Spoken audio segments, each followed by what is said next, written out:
Welcome back to another episode of Dynasty After Dark. I'm your host, Calvin Timms. You can find me over on Twitter at TDC_Calvin. And I'm happy to have my co-host back for this week's episode, Dale. Dynasty Dale. You can find him over on Twitter at Dynasty Dale. Dale, how's it going? You're back this week. Yes, I'm glad to be back. I was not feeling so hot last week, and I'm just glad to be back in the saddle. Yeah, it was last week was rough. If anyone listened to the whole episode, doing it solo, I haven't done a solo pod in a while, and by the end my voice was like hot fire. So freaking allergies suck. So no, it's good to have you back. So last week we did recap the starts of the week and week number 3 in the ERI Dynasty League, and we also I talked about when it's time to panic and what the best steps are for you after 3 weeks into the season. So if you haven't checked it out, please go check it out on YouTube, on Spotify, Apple, wherever you listen to the podcast while you're there. If you don't mind just giving the podcast a thumbs up, a like, comment, anything you can to help the podcast just get out to more people. Anything with the algorithm just helps out, and I appreciate you guys for doing that. So today we are going to recap our start sits of last week, and we're going to give you the guys we like for this upcoming week. And then we're going to talk about an overachiever and an underachiever for fantasy so far in the season, and why we're kind of either in or out on them, respectively. And then we're going to finish it up with the week 4 recap of the ERI Dynasty League, which is just pain and suffering for me every single week to relive my matchups. So it's great torture for me. But with that said, let's get into it. All right, Dale, last week, who were your starts of the week and how'd you do? Well, so I had Jamal Williams, which that was a automatic home run with Swift being out, and they were playing a very, very weak Seattle defense. I was all over that matchup, and I loved it. Then and I had Chris Olave against the Vikings, which I'm glad he scored a touchdown. That really saved his. Yes, it did. It saved the day there. Like, he was still playing well, but not up to our 15-point standard that we're setting. That's true. And then I had Khalil Herbert, which I was like, he played well, but I don't know what's going on with the Bears offense. They just utterly suck, and it's tearing my heart out to watch Justin Fields run for his life every week. So it's bad. It is horrifically bad. Yeah. And I don't understand how the Bears can even run behind that offensive line. So, so I'm just hoping for better days for the Bears. So like I went 2-3 last.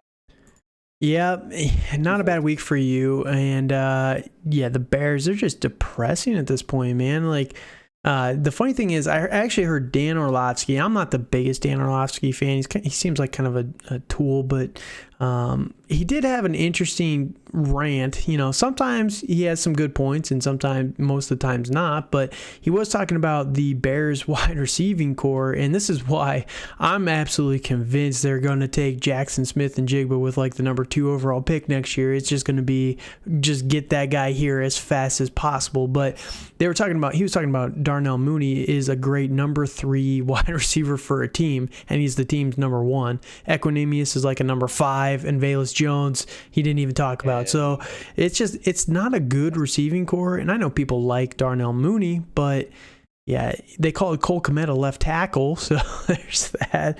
Which is basically what he's been doing right now. I know. Been blocking, and he's not able to catch anything. So yeah, I mean, and that's what he's doing. It's been wild. Everyone kind of expected the Bears to be bad this year. The fact that they're 2-2 is hilarious, but it's just the rough thing is, you just got to get through this year. If Justin Fields can survive this year, better days are 100% ahead. They have the most cap by like double of every team next year already without making any moves for next year. They're going to be loaded in free agency. They're probably going to have a couple high picks in the draft. Yeah, and they got the extra picks from the Mac trade. So better days are definitely coming for this team. So don't give up too much hope, but right now it's just rough. So No, yeah, no, and to kind of go off of that, it's the only thing I'm worried about is that for last year they picked like a special teamer in the second round who's who's who- who's 25, and Yeah. I'm just a little worried about their their their path. Yeah, we'll see how they go. But for my starts of the week this week, I actually went 1-2, which gives you the advantage yet again. I called out Ramondre Stevenson, who did finish as a top 24 running back last week. He did have a decent week. All the measurables were there yet again last week, but unfortunately, Damian Harris got the touchdown. But Ramondre, 14 carries, 66 yards, 4 of 5 through the air. That was with Bailey Zappi. Brian Hoyer going out real early in that game was really weird. I never even actually heard what happened to him, but there's still Mason Mac Jones. This offense is kind of rough, but I think that Ramondre is definitely going to be used more as the weeks go on. And if he would have had that touchdown over Damian Harris, things would have been much better for him. So, Well, and your point on Hoyer, I think he went out with a concussion. oh, Is, really? is, He had is a what I saw. concussion? Yeah, yeah, is what I saw. Wow. They were flagging everybody for concussions this week. They were trying to 100%, be 100% real because safe with that. So my because second what start of the happened to week, Tua. yeah, I know Tua was rough, man. That was tough to watch. Yes. My second start of the week last week was actually Rashad Bateman, and you talk about another guy who got banged up. He had 6 targets in the first half. Supposedly, I didn't know this because it didn't get reported anywhere, but but he got banged up at halftime and really didn't play much in the second half, which I had no idea because nobody reported on it at all. So, excuse me, drank some water, wrong pipe. But yeah, Rashad Bateman was a miss for me, and then I also had Antonio Gibson, finished with 9 points. That Dallas defense is just nothing to joke about right now. Contained Antonio Gibson and really contained this whole offense. I think Carson Wentz was pressured on 40% of his snaps last week. It was absolutely insane. They got behind real early and had to really throw the ball a lot to stay in this one. Gibson is definitely someone that's on a definite fade right now as well, with Brian Robinson back at practice starting today. So love to see that, but the time is running out on Gibson, which just kind of stinks. I would really love to see Washington kind of trade Gibson to another team. There's a few out there that could really use a good running back, and I think he would make an excellent trade candidate right now. What do you think about that? Oh, I do agree with that. Like for instance, like maybe even the Falcons could use him. Like the Rams could use him because Akers has been a joke this year, Yeah, and like that's just like he still has juice in him. yeah, but yeah, it's been rough for Gibson so far, and I just think that it just seems like him and this coaching staff does not mesh very well. There's all the promise in the world for him, but it's just not. He hasn't been able to live up to it, and he's been good for fantasy the last couple of years, but this year was just not really. The cards came up bad for him this year. So 1 and 2 for me this week, and hoping to rebound this upcoming week. So that said, let's kick it off. Who are your 3 starters for this week while I kind of recover here? I'll let you talk. All right. So my first starter is J.K. Dobbins. Um, that kind of feels like a gimme from last week. Like he did have 2 touchdowns his debut. I'm not sure if he's going to get those touchdowns again, but the things that I did see, like he was getting some targets from Lamar, and he was the one that was mainly carrying the ball in the red zone, thankfully. So and what also helps him is that he's really the only healthy young running back because the other running backs are 32 years old and they don't have anything left behind them. Yeah. So so I'm riding with JK this week. I am very very happy that he's back and healthy and able to actually get some game flow and some game feel and and feel a lot more confident in his knees. Yeah, I did hear they activated Gus Edwards this week, so he should be Yes. back soon. But given a couple weeks to kind of ramp up and everything. But Mm. yeah, that'll be interesting. Those two were able to coexist beforehand, so I think Yes. Baltimore really wants to get the running game going again, like they did a Yes. couple years ago, and they just haven't been able to. The fact that Baltimore is 2-2 right now is wild to me. Like they've been playing out of their It's minds. it is very crazy. Like I saw a stat that they've trailed for 14 seconds this year. Yeah, yeah.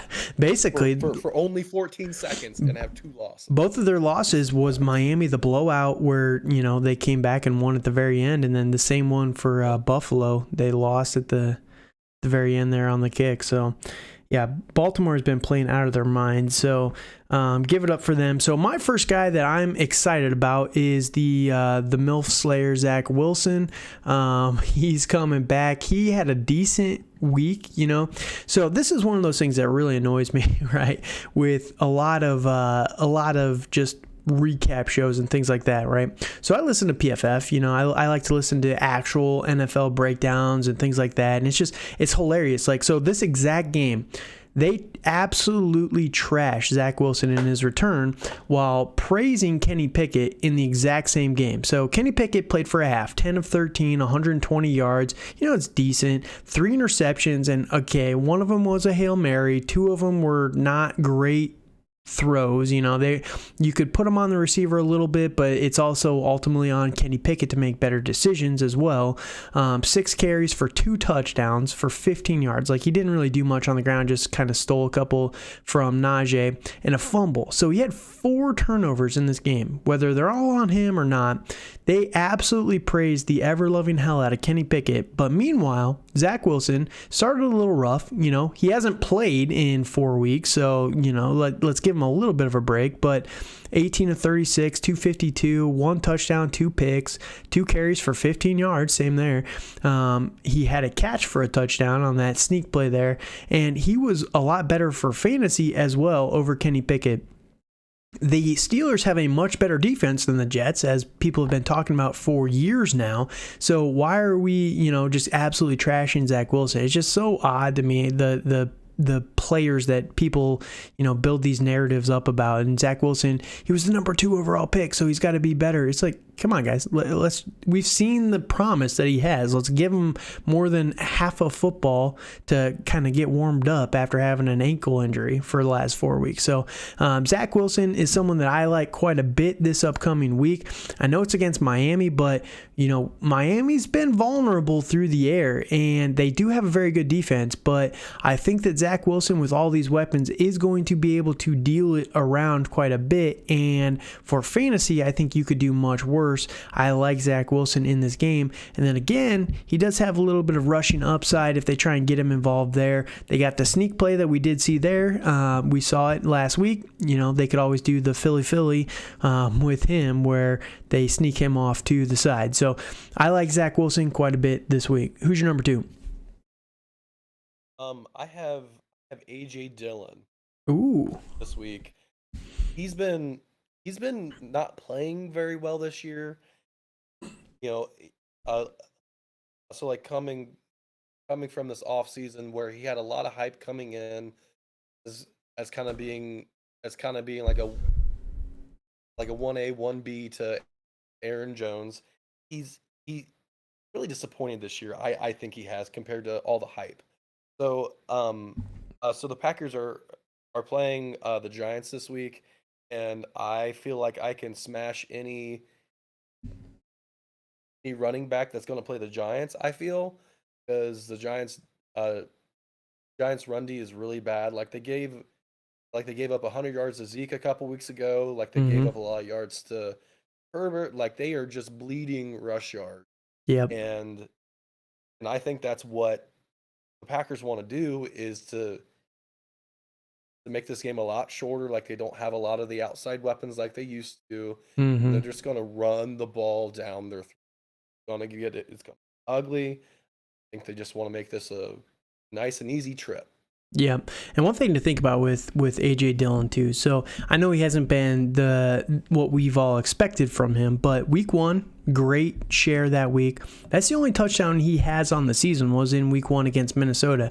Week number 2, if you guys remember, I know it's been 4 weeks, so people's memories get a little shallow, but was the Aaron Jones absolutely murdering Chicago week. Like he had 3 touchdowns in that game. Week number 3, they played Tampa Bay. Great run defense, except against the Chiefs last week. And then in week 4, New England, who has a very, very good defense. I love to see that he has, about 65 carries so far in the year, 55, whatever. I can't do the math off the top of my head. But he's also got, so far he's got 14 targets through 4 games. And against some tougher defenses, you really like to see that. He has 1 touchdown on the year. He's going to finish with more, though. So I think I agree with you. Better days are ahead, and this is a great defense to kind of get right with A.J. Dillon on. So I like to see that. All right, my number 2 guy is going to be George Pickens with the Pittsburgh Steelers. And George Pickens, if you listen to the rookie preview, is someone that I was ecstatic about. I love the talent of this guy. Last week with Kenny Pickett, this is going to get so difficult. Pickett and Pickens, it's just like Wilson to Wilson over in New York. It was tongue-tying me like crazy last week.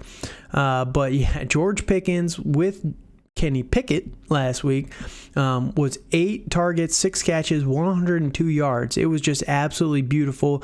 The rookie came in and absolutely fed George Pickens, and I think that's going to continue. They're playing Buffalo this week, which their secondary is absolutely destroyed.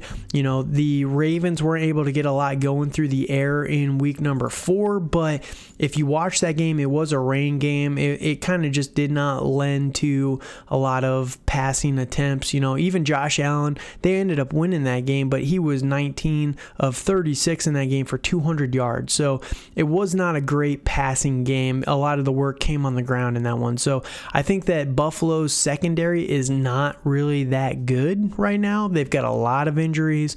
Their defense is pretty banged up. And Pittsburgh is going to try and really showcase Kenny Pickett in this one.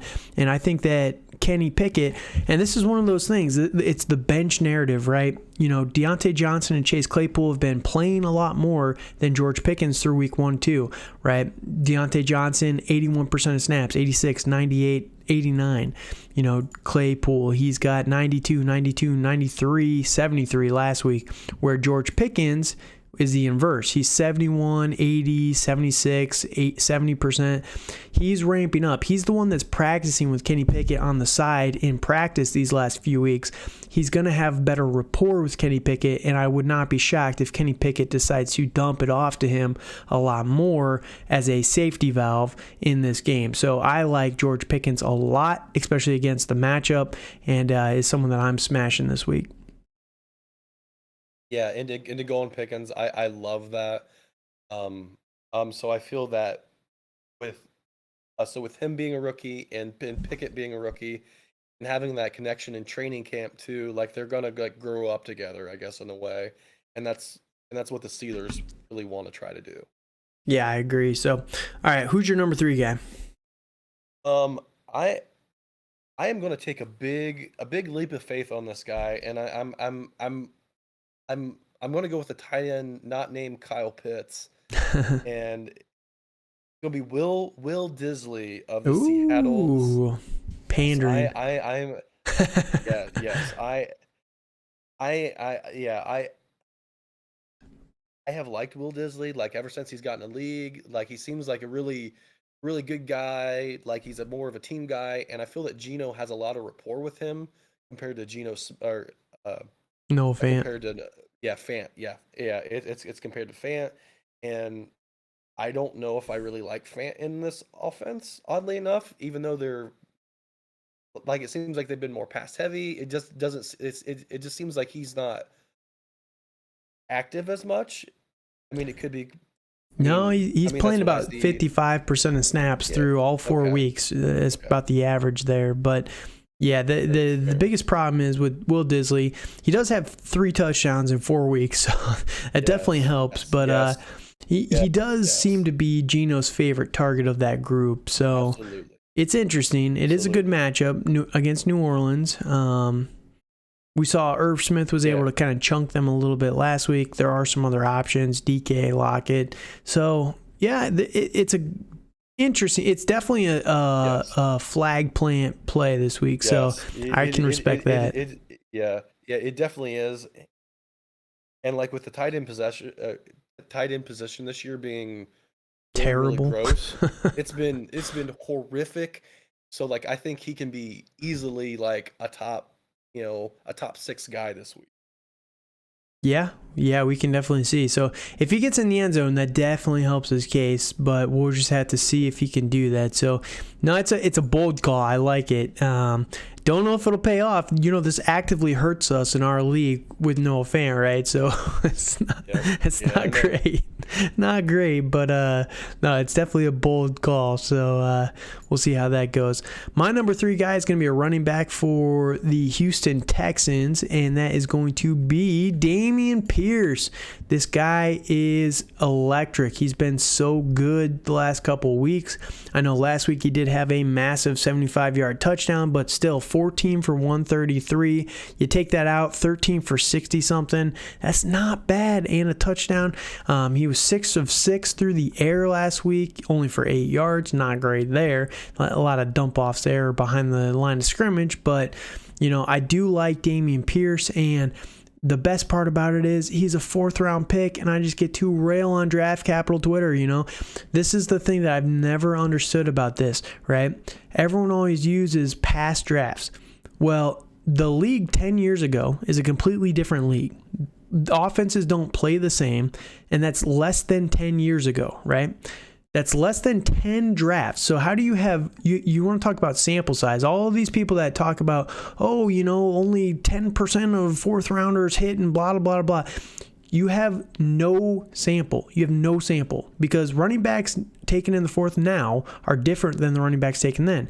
Back then, 10 years ago, running backs were much more common as 1st-round picks. Teams are starting to fade them back further now. So if running backs are going to start going later in drafts, like everyone has talked about for years and years and years, why are we going to use 1, bad sample sizes, 2, different, strategies and draft ideals, and 3, just not taking into account the changes that these teams are making year to year. You're not predicting for the future, projecting for the future, kind of combine those words in my mouth there. But, it's just such a bad take to use draft capital as your sole basis for why players can't hit. Amon-Ra St. Brown, Dameon Pierce, the best argument for this has always been Tutu Atwell was a 2nd-round pick. Like, come on, guys, what are we doing here? So I like Dameon Pierce. This week's matchup is against Jacksonville. Jacksonville has not been the best against the running backs. So far, Philly just absolutely carved them up. Miles Sanders last week, 27 for 134. Now, Jacksonville does have a much better defense the last couple weeks, but it seems like a lot of their damage is with their pass rushers and their secondary a little bit more. So I think that there is still some weaknesses with their defensive line, interior defensive line, and their linebackers, and that's where Dameon Pierce has shown flashes, and I think that he's someone that can definitely eat against this team this week. What are your thoughts? I do agree with that, and he's become more part of the offense, in recent weeks, especially, I am a little worried about Rex Burkhead taking some of that, ironically, and that's really gross to say, but, I don't really think Rex is going to be a problem for Pierce's his production this week. Yeah, Burkhead's annoying, but he only played 32% of snaps last week. He had 5 of 5 through the air. They use him as more of the pass-catching guy right now, and he had a touchdown. So I'm not that in on Rex Burkhead. Meanwhile, Dameon Pierce, 29% of snaps in week 1, 62 in week 2, 60 in week 3, 68 last week. So they're ramping him up, and I think they believe in this guy. So he's someone that is definitely possibly still a buy low candidate. Someone that, he's very interesting. We'll just put it that way for the rest of the year. So, yeah, that is my start and sits of the week. Let us know what your guys' thoughts are over on Twitter, on YouTube, on the channel, and we can talk about them and tell you, we can defend them a little bit more. But as of right now, Dale is 1 start up on me for the season. We're tracking these. I am 4 of 5 on the season. You are 5 on 4, so I'm gonna catch you eventually. I will surpass you, but I'm just giving you a little bit of a handicap to start the season. So, all right. So that said, we are going to jump into the over and under achievers. We each have one player that is an overachiever and one player that is an underachiever so far through 4 weeks, and we're gonna just kind of make our case on why things are either going to go negatively for them going forward, or things are going to try and pick up a little bit as we move along here. So that said, we're going to start with the overachievers. Who is your overachiever on the season? All right. So mine is Clyde Edwards-Helaire. You are a hater, sir. Hater. Hey, I am, but I will tell you why. All right, let's hear it. Because so for last week was actually his highest snap percentage of the year at only 56%. He being outsnapped by Jerick McKinnon, which is really gross to hear. And he's gotten a lot of his touchdowns through the air, which is great. Like, he is a passing threat, but I think that's his ceiling. That's not really the floor for him. I kind of feel his floor is, it's a decent game of averaging maybe like between like 12 and 16 points a game, which that's still a good week for, in general, but like as of right now, like he's ranked as the RB4 this year. And coming into this year, I would not suspect after 4 weeks would be RB4, having all these touchdowns through the air and on the ground. And I think total he has 5 touchdowns through 4 weeks, which in this Kansas City offense, he can sustain, but I don't think that's gonna up. I will say, if this is the year that Clyde Edwards-Helaire breaks out, this is the player we wanted in year 1, right? This is who we wanted him to be, right? Everyone talked about him being the 101 for this exact reason. We thought the touchdowns could be there, the usage could be there, the big plays could be there. If he sustains this for the whole season, I might mentally break down, because I had him in so many leagues. I took him over Jonathan Taylor. I've regretted it for 2 straight years, and I moved him after those 2 years because I just could not handle it anymore of the disappointment. And if this is the year that he goes off, I might lose my cool. I might just break down, and you'll see me as just a wreck on the side. So we'll see how that goes. But yeah, Clyde is someone that's definitely very interesting. I will say the one piece of information to remember is in week 1, he did get stomped on his ankle, if you remember right. So, Clyde did get kind of stepped on, got a little injured there, and it's just something to keep in mind as we move forward. So I think he might actually be getting healthier, and that's why he's getting utilized a little bit more these last couple of weeks. Good. So on the usage with Clyde, I can see it starting to ramp up. It's from that injury, but I don't really, I just don't think he's the guy that we want him to be, unfortunately. And I think he's still going to be a good player, but I don't think he's going to sustain what he's doing. I can still see him being like a low RB1, but I, Hmm. I don't I don't think he's gonna be the guy that we're seeing right now. We'll see. And that's where, yeah, if I will lose my mind, I swear I will lose my mind. But all right, so no, it's an interesting case. He's been very efficient, the 5 touchdowns like you talked about, and that kind of leads me into my overachiever through the first 4 weeks, and that is going to be running back for the Miami Dolphins, Chase Edmonds. And Chase Edmonds is not he doesn't have as high of a record as Clyde does. He's 31 on the season so far in PPR leagues, so he's not 4 overall, but after week 1 and week 2, he's really starting to not be utilized. Week number 1 had 10 points, 63% of snaps. He was a high draft pick. Got saved a little bit through the targets in the air. He had 4 catches for 40 yards. Week number 2, 50% of snaps. 5 carries on the ground, 3 targets, no touchdowns in that week. Really bad week right there. Week number 3, he had 2 rushing touchdowns against Buffalo. Really saved him. He had 44% of snaps, 1 target, 6 carries yet again. And then last week, he had another touchdown and had 10 points, finished with double digit. It's not enough to kill you, but he had 28% snap share against Cincinnati. It's just looking so bad for Chase Edmonds, and people are looking at him as kind of an interesting option the last couple of weeks because he has 3 touchdowns, and that's just not sustainable whatsoever, especially with the snap share that he's seeing the drop of right now. And they're really starting to ramp up Raheem Mostert, Salvin Ahmed. He has a little bit of usage as well. And, without Tua this week, it's going to be risky. I think that they're going to be behind pretty early because Teddy is not really that good.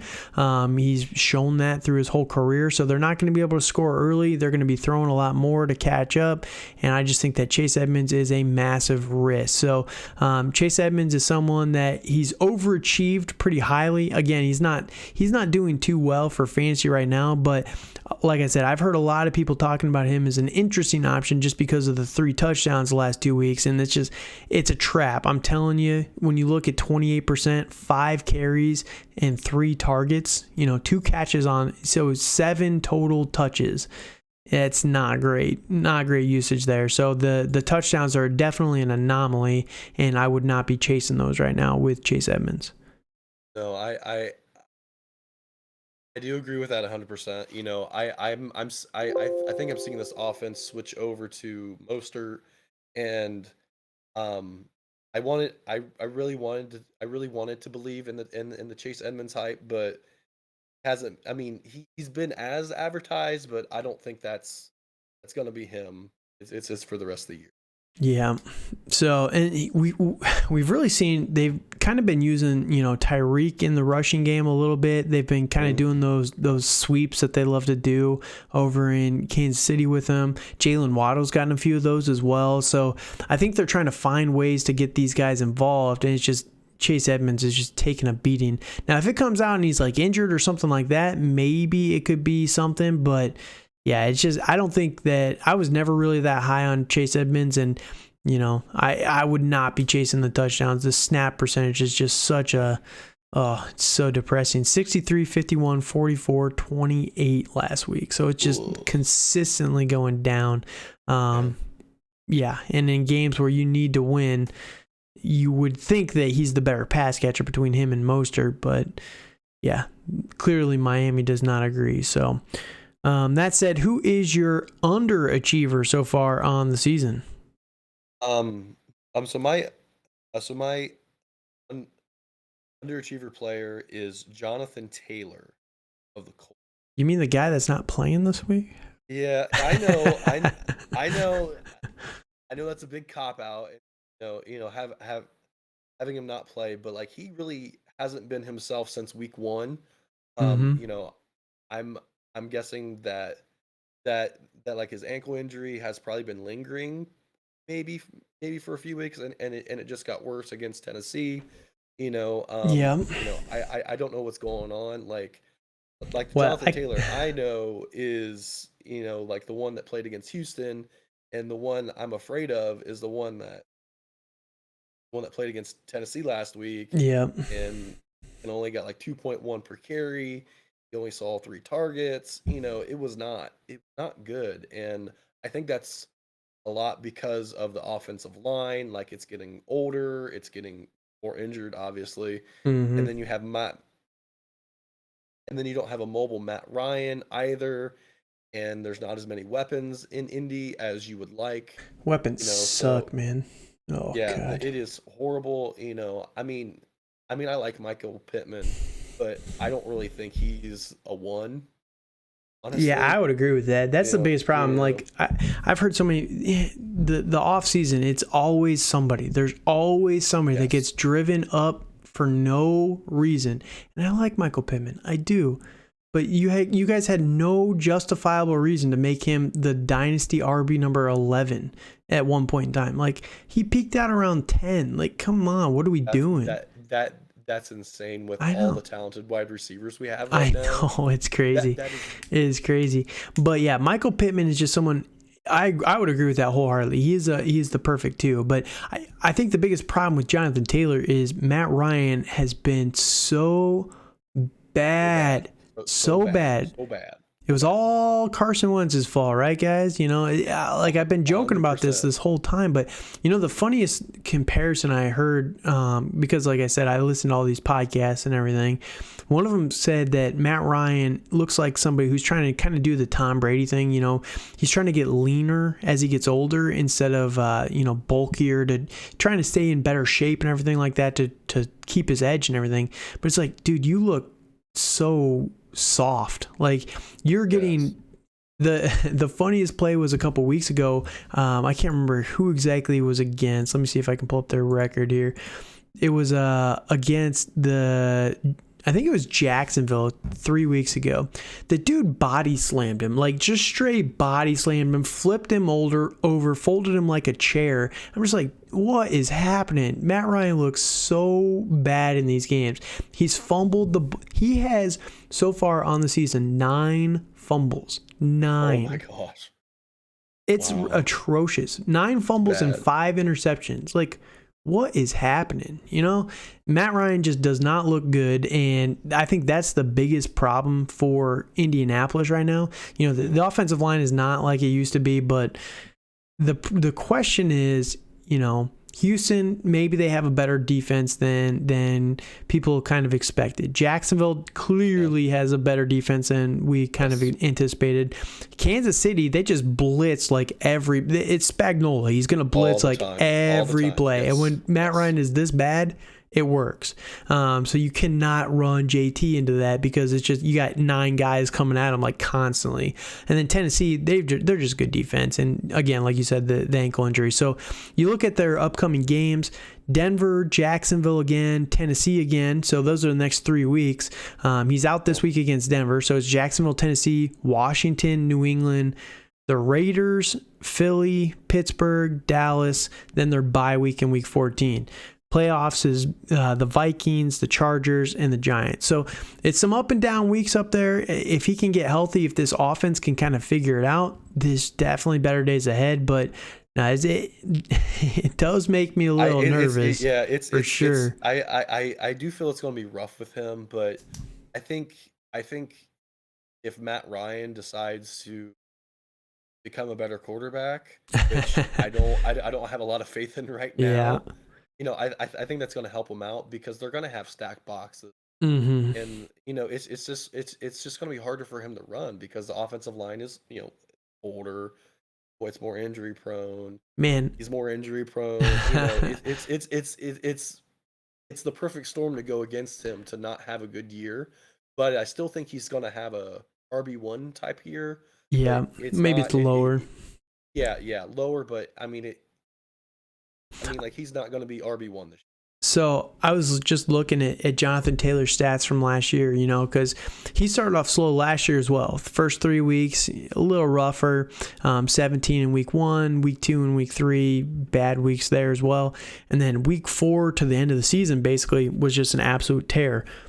He scored a touchdown every single week from week 4 until the end of the year. except for week 16 and week 18. Like minimum of 1 touchdown. That is nuts. How many touchdowns? Oh my goodness. He had so many touchdowns last year. 18 touchdowns on the ground, basically 1 a week, and then 2 touchdowns through the air. Like, oh, that's the Jonathan Taylor we want to see. So I think that the turnaround could definitely be coming. He's definitely still getting the usage, 31 attempts, 9 attempts, 21, 20. So yeah, we can definitely see some better days ahead for Jonathan Taylor.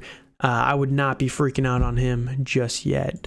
So my underachiever so far on the season is going to be Gabe Davis. And this one is someone that, had a lot of hype in the offseason. Fantasy Twitter really hyped him up. And again, it's always somebody that they hype up. And at least Gabe Davis had the Randy the Rice, touchdowns and just playoff run last year where he just looked absolutely unstoppable. But it's just, oh man, it's not been great. Week 1 was awesome. Week 2, he had the ankle injury. Week 3 and week 4, he had 96% of snaps and 98% of snaps. 6 targets, 3 targets. Last week was the rain game again. Not a great, indicator of success there. But week number 3 against Miami, I think that he was more of a decoy in that game. And people are looking at it like, oh, he's running all these routes. He's just not getting targets. He must, week 1 was probably the anomaly week, right? Where everyone was kind of right to fade him. They hyped him up kind of like Pittman a little bit unnecessarily. But I think that ankle injury has lingered. They've been using him as a decoy. You saw he was out the week 2 against Tennessee. Week 3, I think it was like the Thursday practice of that week. He tweaked it again. Still managed to play. Week number 4, I think it was on Tuesday that they said it was kind of still banged up. He missed the Wednesday practice, if I remember right, and then still played against Baltimore. This week, he's practicing already today. Ankle said it feels fine. So I would expect a lot more production this week against Pittsburgh. It's a better week. Next week, they've got Kansas City. Then their bye week, Green Bay, the Jets, Minnesota, Cleveland, Detroit, a lot of very plus matchups here in the next couple of weeks. And I think that it's mostly the ankle that's kind of kept him back so far. And, you love to see that he's still playing 96, 98% of snaps. Like he is out there nonstop. He's just not getting the targets down the field right now.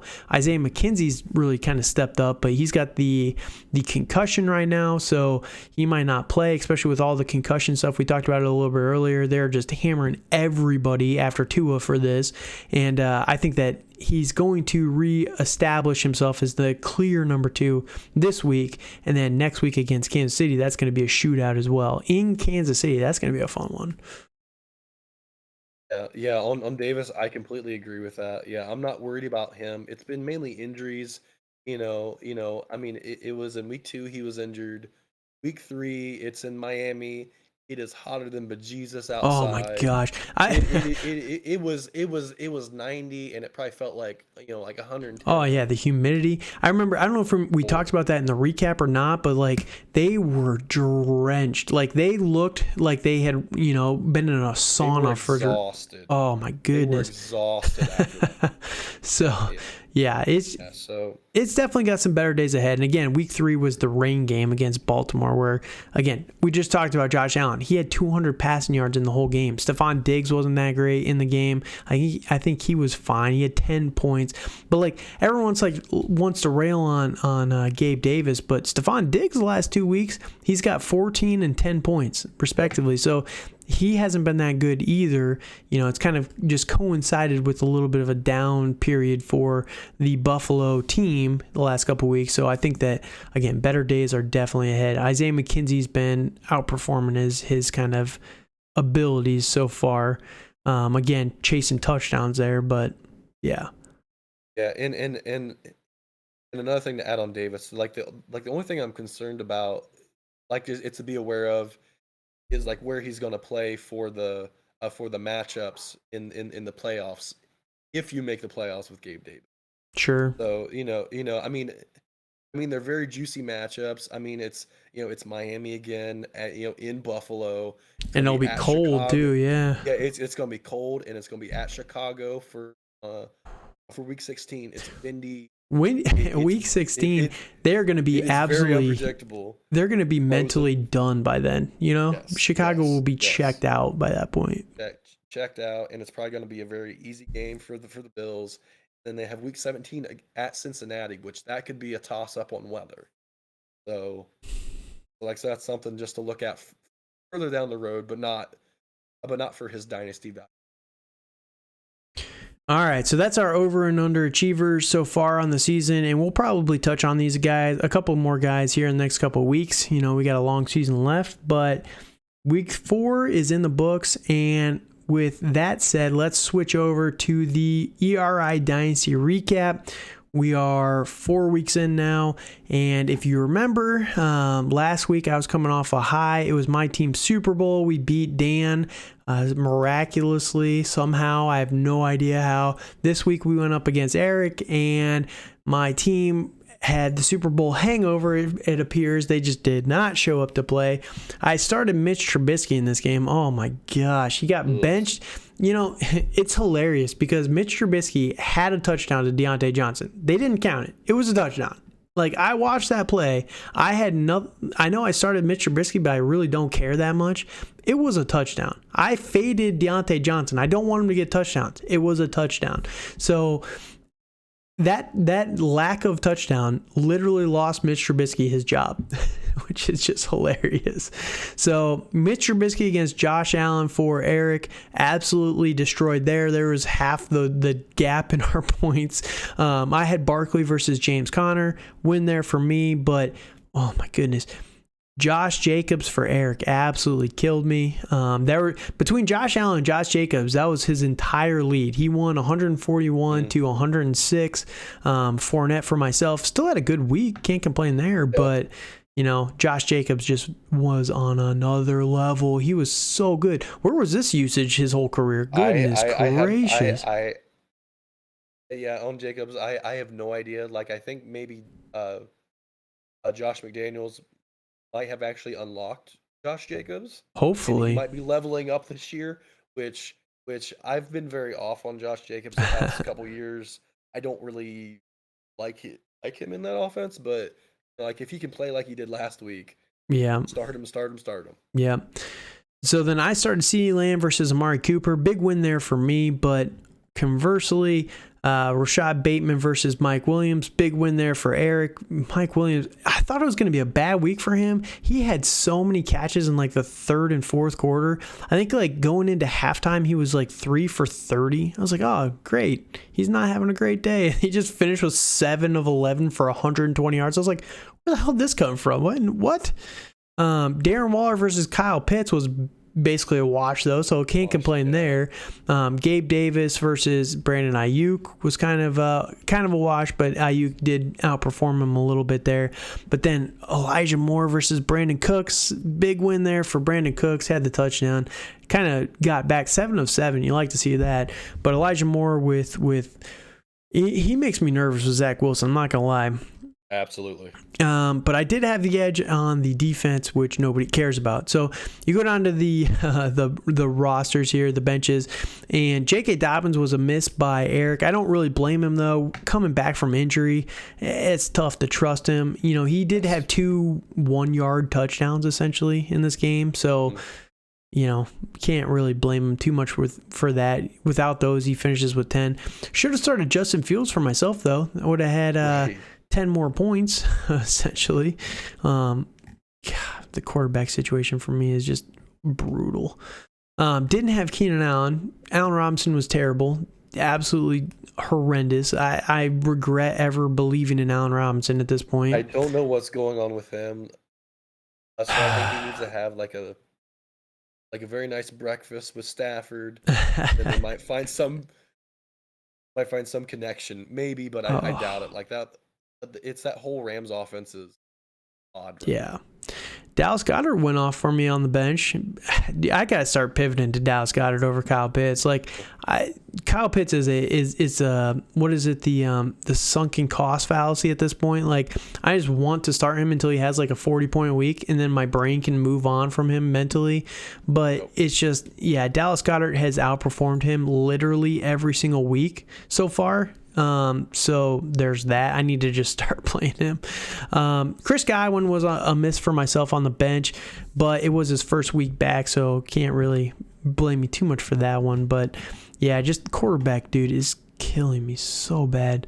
Like, even if I would have had a decent quarterback this week, I still would have lost. My two receivers, Kyle Pitts, Bateman, Davis, and Elijah Moore. Those guys absolutely murdered me. None of them got double digits. So no, good win for Eric. Does move him to 2-2. I am at 1-3. We'll cover the standings here at the end. The next matchup was Ryan, Hot Chub Time Machine versus Rob. Massacre there. We kind of thought that was going to be the case. Ryan's team is still pretty good. And one thing I was thinking about, I was talking about this earlier, and in order to compete, because it's a one quarterback league, right? And it's not a tight end premium, so it's just kind of a standard league. What I was really thinking about was, in order to win and be a playoff team, quarterback, running back, receiver, tight end, you have to be good in 2 of the 4. If you're good in 3 of the 4, you're one of the top 4 teams. If you're good in 4 of 4, that's where you're generally, one of the finalists. That's why Ryan gets there basically every year. Dan is not elite in 4-4. His tight end is not great. His tight end situation is not great, except this week where he had Hawkinson go off absolutely nuclear. But he's elite in 2 categories, right? Absolutely elite, and he's good in the other 2. So that's where him and Ryan, that's why they just constantly go back and forth. And I was just thinking about my team. My problem is I am good at running back right now. I feel very good. Receiver, I feel like I can get good at when Keenan Allen and Godwin kind of come back with CeeDee Lamb and everybody. But quarterback, I'm just good in 2 of 4. That's what makes me nervous long term. But yeah, we can touch on that. What do you think about that for the breakdown? Do you agree with that? Yeah. I do. I mean, like, for any league, like, you have to be at least good and solid in a couple, it's the key positions in running back and wide receiver to make it to the playoffs. Mm-hmm. So if you're not solid there, you're not gonna really competitive. Yeah, that's where it's just murdering. My receivers have killed me this year, absolutely killed me. But hopefully better days are ahead. I should be getting guys back from injury, so we'll see how that goes. But all right, so Rob versus Ryan here. 162 for Ryan versus 110 for Rob. Herbert was the better play over Jalen Hurts for Rob, so there's that. But then you get into the running backs. Derrick Henry outscored Damian Harris. Nick Chubb. Excuse me, just had a sneeze. Nick Chubb absolutely destroyed Tony Pollard. Metcalf versus Devontae was basically a wash there. Debo destroyed Drake London. Drake London was bad. The entire Atlanta team is just so frustrating right now. They won, and Mariota had 7 completions. Was it 7? Yeah. Or 9? It does not make sense. I think So I have a theory that Arthur Smith thinks that Kyle Pitts is an offensive lineman, and that Cordell Patterson is Derrick Henry, and he's just gonna run him into the ground. Well, he's on IR now. He's out for the next 4 weeks, so we'll see what happens. I know that. So he's gonna find somebody else to run it. Yeah. Let it be Kyle Pitts. Run Kyle Pitts. I don't even care if you make him a running back. He's 6'6", 250. Exactly. Just run him like a running back. Who cares? Get him the ball. Just give him the ball. Find ways to get him the ball. He's the number 4 overall pick. What are you doing? Anyway, Drake London was bad too. So the entire passing offense for Atlanta was bad, which is so weird in this game, but whatever. Higbee was a win for Rob over George Kittle. Good call there. Higbee's been kind of a monster, but I was talking about this with Dan actually here today. I don't think that's sustainable because here's the thing.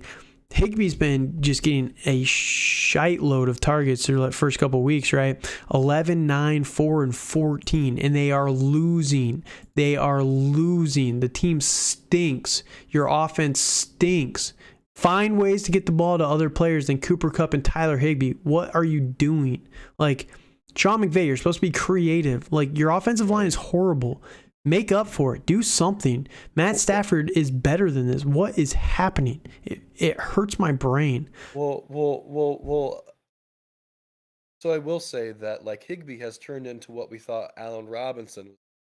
No, he's getting dump offs like 3 yards down. Well, but still, his yards like, per target is 5 yards. 5 yards per target. That's horrendous.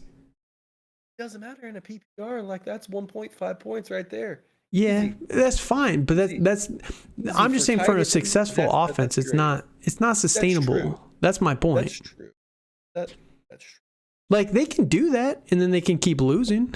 That's fine, I guess. Valid. All right, so then the flexes here. Cortland Sutton for Ryan. A little bit of an edge over Jahan Dotson. Dotson, man, he has a nose for the end zone. Good player.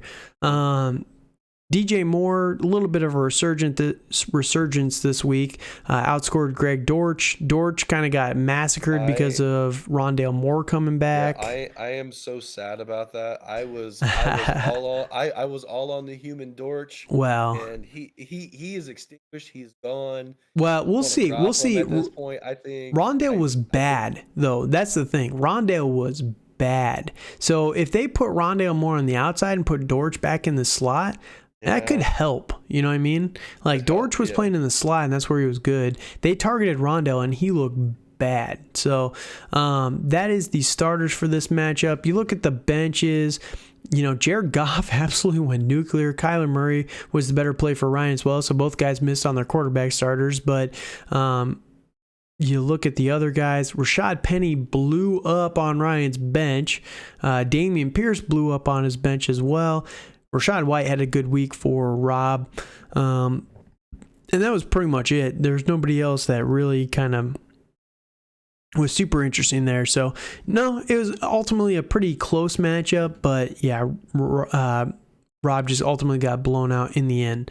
So the next one we're going to go to here is another blowout. Dan is back. After losing to me, his team has rallied from the loss. He's the Kansas City Chiefs losing to the Tampa Bay Buccaneers. Rallied his whole team. 213 points. Outscored the next highest person by 60. So there's that. God, he just absolutely killed Braden. Braden put up 133 points, so murdered him by 80 points. It's so disgusting. Russell Wilson finally came back to form a little bit in this game. Outscored Joe Burrow for Braden. Jonathan Taylor got absolutely massacred. That's probably the only bad player on Dan's team this week, I'm going to guess, because he had 3 points and Dan had 213 points. If Jonathan Taylor would have put up like a normal week, good Lord, he would have broken like 250 points. Austin Eckler looked good for Braden. Can't complain there. Christian McCaffrey was back this week. He had 9 targets. That was great to see. Where's that been? Well, I mean, it's Baker, it's Matt Rule. I think Matt Rule's going to get fired this week. He is absolutely going to get fired. I think Baker's going to get benched when Sam Darnold's healthy. It is going to be That's so disgusting. Oh, it is an absolute dumpster fire in Carolina. It amazes me how bad some of these teams are. You know what I mean? Like, absolutely. In a league where parity is so easy, it's so wild to me. Joe Mixon versus Christian McCaffrey. McCaffrey outscored him, but Mixon's looking a lot better as well. Thursday night game last week. Stephon Diggs versus Michael Pittman. Slight edge to Diggs, but again, we talked about him earlier. Kind of struggling as a whole for Buffalo. Cooper Kupp just cannot be stopped. 19 targets.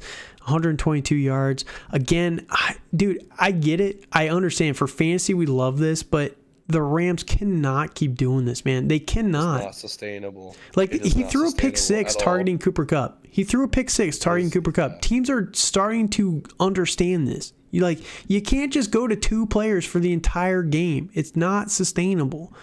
But enough on the Rams. They just make me so mad because it's like you're supposed to be this elite offense and you look so bad.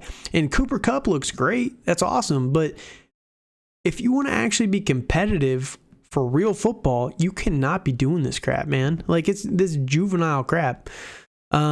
Christian Kirk he had a kind of a down week, but again, it was a rain game against Philly, so kind of move on from that one. He had 9 targets again in this game. Christian Kirk is interesting. I will say that. Yes, I agree with that. Like, he's the wide receiver 1 in Jacksonville. Mm-hmm. He is 12 targets, 6 targets, safety blank. Yeah, it's 9 great. and 9. It is great. Yeah, it is great. You love to see that. You definitely do. Absolutely. Especially with Doug Peterson. I think that in a Doug Peterson offense, he's going to continue that. You know what I mean? As long as he's healthy, he's going to continue to get that. So it's a down week. 2 catches for 60 yards on 9 targets. Like, he could have had a much bigger week if it wasn't for the rain, you know? But then you get to this is where the blowout. 40 points for TJ Hawkinson versus Travis Kelce's 24. What a scrub there. Like, right. Like, who knew TJ Hawkinson just needed the entire wide receiver core and running back core to be out to have a good week. Right. Justin Jefferson, welcome back. He had a great game against New Orleans, outscored Kareem Hunt. Mark Andrews had a really down game. The whole Buffalo game, again, it was just a rain game, so it was odd. Ignore that. Tyreek Hill outscored him pretty heavily. And then, Dallas versus the Rams, defensive there. But you look at the benches here, and nothing egregious. Corey Davis for Braden was a little bit of a miss there. But other than that, Jerry Jeudy had a decent week. Chris Olave, he didn't start him, but I could understand why. Romeo Doubs is someone that's really interesting right now. He had 13.7 points, had a fumble loss, so that's 2 points right there.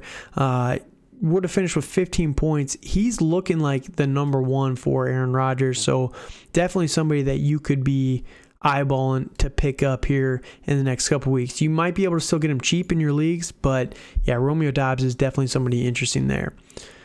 All right, next matchup is going to be a close one between the Great Rebuild and Mr. Steel Yo Gurley, Keelan.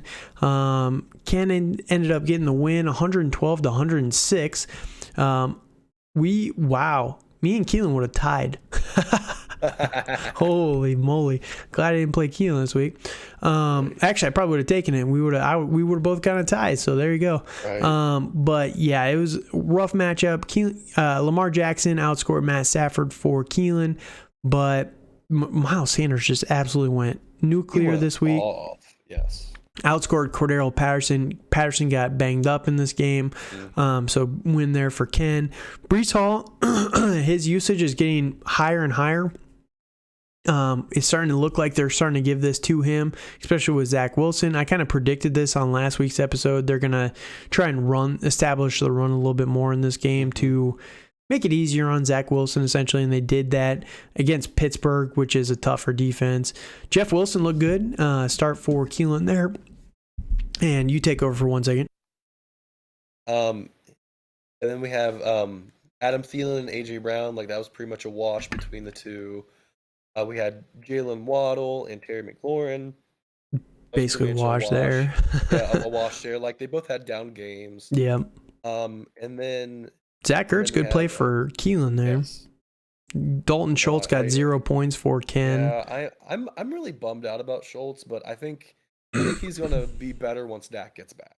Yeah, he seems to be more of a safety valve for Dak. Yes. But I was listening to a podcast today, and when Dak gets back, they were talking about like the QB controversy in Dallas and all that stuff. And it's like, my problem with this, and I think I touched on it last week, but it's like Dallas with Cooper Rush just feels like a better offense. Cooper Rush has not been good. He's got 5 touchdowns in 4 weeks, I think it is. He's not been good.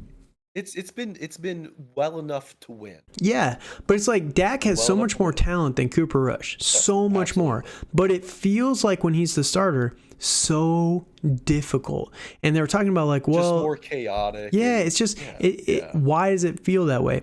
And I hope that once Dak is back, they keep this system that they are doing right now and just plug Dak in, and it just feels better. But who knows? I have no idea. It seems like 2 different game plans. It's like, why do you have this? Just make it work for Dak. Make it work for Dak. He's the star. But whatever. So Dalton Schultz, maybe in a couple weeks he'll be back. But so then you look at Tyler Lockett versus Alan Lazard. little bit of an edge there for Lazard, not much of one. And then, big win for the New England defense over the Denver defense for Keelan, but nobody cares about defenses. So, looking at the bench, though, Geno Smith for Ken on the bench. You had the balls to pick him up off the waivers, and you didn't have the balls to start him. So, that's got to hurt there. Burkhead for Keelan, but these are not the deepest rosters in the league, so not very many people went off on their benches here. Not much to talk about there, but Zach Wilson and Geno Smith for Ken on the bench definitely would have been better starts than Matt Stafford, but it is what it is. All right, so the last game that we're going to cover here on the week. So the last matchup of the week is going to be James versus Rick, and Rick is now 0-4, lost to James, who is now 4-0, so that's a big win for James, 159 to 137. Brady versus Mahomes. And real quick before we get into this one, so I was told, and you guys will hear this on the podcast, so I'll break it to you guys here first. Rick actually did confirm this is going to be his last year in the league. He's passed his team off to Max next year, so we're going to have some new blood in the league. I think his his all in for the season that ultimately is kind of flaming out has broken his spirit, so he's mentally tapped out of the league, and I don't blame him too much. It's tough when he's been not the best team in the league, and a lot of it has to do with luck. He's gotten pretty unlucky a lot of times, so I think he's just kind of it can wear on you for sure. So absolutely. This is going to be Rick's last year, so we'll see if he can rally. 0-4, it feels daunting, but you could definitely go on a run now. You could finish 10-4. Nothing is out of the cards. Definitely still a good team, though I will say big hit for Rick. We didn't talk about it yet, but Javonte blowing his ACL. Big loss there for Rick. So, all right, so quarterback-wise, slight edge for Tom Brady for Rick over Mahomes, but that's pretty much it. Aaron Jones got the edge over Najee. Najee's just been bad this year. They have not used him in the passing game like they should. Yeah, and then it's not good to just draft a like a 24-year-old running back anyways. Yeah, I know. He's on. Yeah. Beside the point. Yep. We'll see how that kind of goes. Jamal Williams, your start of the week last week over Dalvin Cook, smashed it. Yes. He's been, dude. This Detroit team is good. Do you hear? Do you hear that they're the number one offense in the league right now and the 32nd defense? Defense. Yes. They are literally the most interesting team in the NFL. Yeah. It is insane. Like they're averaging 30. I think they're averaging. They're 35 or 35.3 points. And they're giving up that. It's that amount. 36 it's like crazy. So close. It's crazy. It's crazy. Oh. If you haven't seen and this is without all the receivers this week too, so I know. Yeah, they're interesting. And Detroit, better days are ahead. Are they 1-3 now? I think. Yes, they are 1-3, and I believe Jameson Williams is going to be coming back. Yeah, I saw that he's He's pumping it up. Hopefully, in a couple weeks. I am very excited about him because I do have him in one of my leagues. Yeah, and I love Jameson.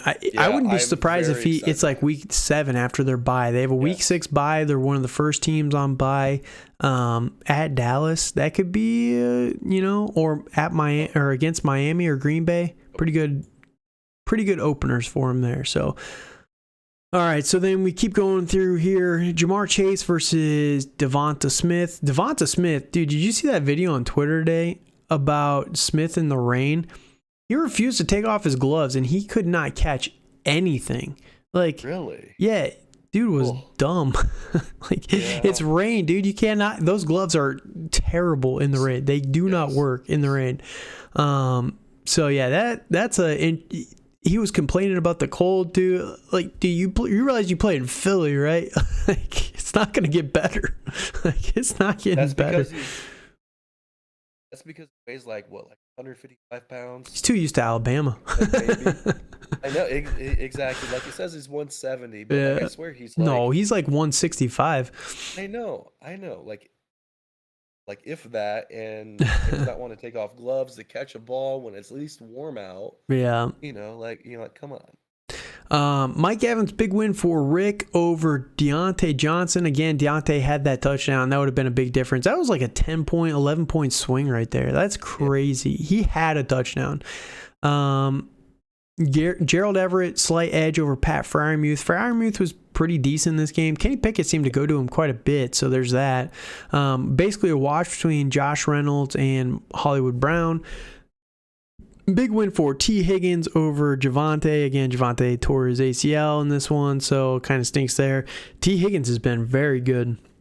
Very good. And then kicker and defense was basically a wash as well. So looking at the bench, he benched Clyde Edwards-Helaire for Jamal and Aaron Jones, and it still worked out for him, Yeah. Hilariously, he would have outscored Aaron Jones, obviously, but he barely outscored his flex guys on the week. So not a bad bench there, but when that's first world problems there, you know what I mean? Right. 4-0 problems right there. So but yeah, for Rick's team, not too many points on his bench. Ramondre Stevenson, my start of the week, 13 points. Not a bad play, but you're not starting him over Najee or Dalvin. Like, the names are still there. You still got to start them, which kind of sucks, but yes, it does. So Rick was a very good start. He was a good manager on the week, just unlucky. 137 points. He would have been one of the highest scoring teams. If I look at it here, he was fourth in scoring on the week, and he just happened to play the second highest scorer. So, third, yeah. So, rough matchup there, but we'll see what he can do again. League, so we'll see what he can do, but yeah, we'll see how this season ends for him. Hopefully, he can make a run, maybe finish 10-0. But if we get to the standings, James is 4-0, only 4-0 team now. I think he's playing Dan this week, so that'll be an interesting one. But Dan is now 3-1, tied with Ryan at 3-1. Big advantage there in points for Dan over everyone. Huge, good Lord. Huge. Braden is in a 4-way tie for fourth place. Braden, Eric, Rob, and Ken, all 2-2. Keelan and myself are 1-3, and then Rick is at the bottom in 10th place at 0-4. So again, it's very early in the season. I think I'm lowest in the points for the entire league. If I look at it, yeah, it's been rough, man. I need to start playing better people. Yes. Yeah. So we'll see if I can make a rally here in the next couple of weeks. Like I said, these recaps are torture, man, because this league tilts me off the planet. Like, it's my home league. I want to win this one so bad. But yeah, I'm against Ryan this week, so that'll be rough. But maybe we can get some. I did this is a Wednesday, so normally we try and do these on Tuesday. I don't have Dak yet. Supposedly coming back in week 6 against Philly. Not a terrible first game. I would like week 7 against Detroit a little bit better, probably. Week 7 and week 8, Detroit and Chicago. This is why I traded for Dak. Oh, please be good. Please be good. Kellen Mond, please. Kellen Moore, please be good.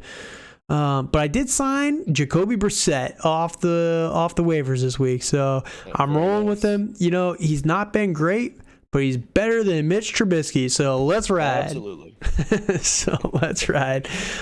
Justin Fields is against Minnesota. Man, I can't trust Justin Fields, man.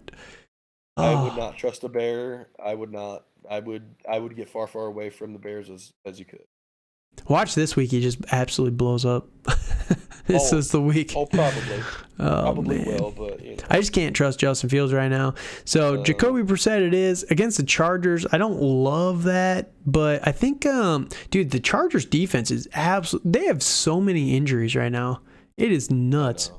the Chargers are just getting destroyed. Like, Justin Herbert's injured, I get that, but if I can pull up a Charger, Keenan Allen's still not healthy. Hopefully he comes back this week, but Herbert's injured, Keenan's injured.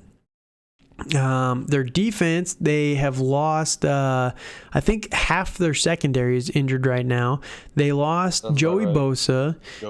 Yeah. They've lost Van Noy, I think it was, or Callahan. One of their linebackers. Yeah. I don't remember which one. Sebastian Joseph Day. I don't remember exactly which one it was, but they've lost like 2 cornerbacks. They are just getting destroyed. They're getting wrecked right now on injuries. So, it's a good time to start Brissett if you're me. So we'll see what can happen. But yeah, wish me luck this week against Ryan. If I win against Dan and Ryan, I'm going to tilt so hard because I've lost like the most ridiculous matches so far. So we'll see how it goes. But yeah. Thank you guys for listening again. Follow us over on Twitter at TDC_Calvin, at Dynasty_Dale. If you're listening to this on YouTube or on Spotify, on Google, Apple, wherever you're listening to it, if you don't mind leaving a comment, leaving a review, leaving a thumbs up, subscription, whatever it needs to, just to help with the algorithm, we would appreciate it. That said, thank you guys so much for listening, and good night.